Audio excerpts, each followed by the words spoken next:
পাপাই, ছেলেটি কে রে? এমন করে বসে বসে কাঁদছেই বা কেন?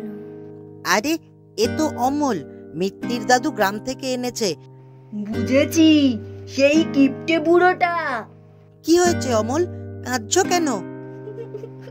আমার খিদে পেয়েছে গো, কাল থেকে কিচ্ছু খাইনি আমি।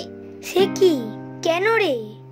দাদু আমায় শাস্তি দিয়েছে গো, আমি নাকি দাদুর ব্যাগ থেকে 20 টাকা চুরি করেছি।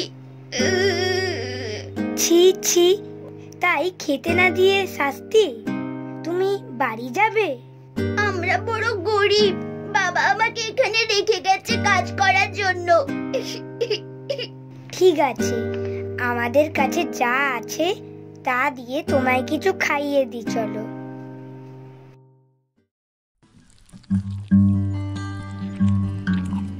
ওই বুড়োকে ছেড়ে দেয়া চলবে না, বুঝলি? আইডিয়া, কাছে আয় বলছি।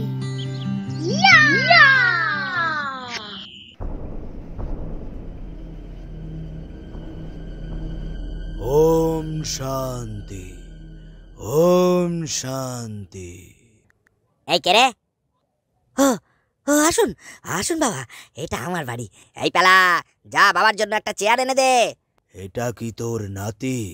না না বাবা, এ আমার নাতি হতে যাবে কেন? এ আমার চাকর। চাকর? এই বাচ্চা, এদিকে আয় তো।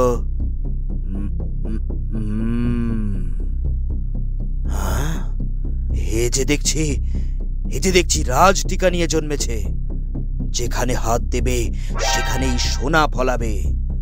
এমন সুলক্ষণযুক্ত ছেলেটাকে দিয়ে তুই কাজ করাস, পটে পাস? তুই কি মানুষ? না, তোকে কেউ এই পাপ থেকে বাঁচাতে পারবে না। খোকা, পড়াশোনা করিস?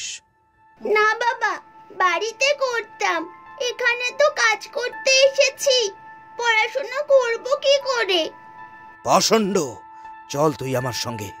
তোর মতো এমন সুলক্ষণযুক্ত ছেলেকে এখানে ফেলে যেতে আমিও চাই না।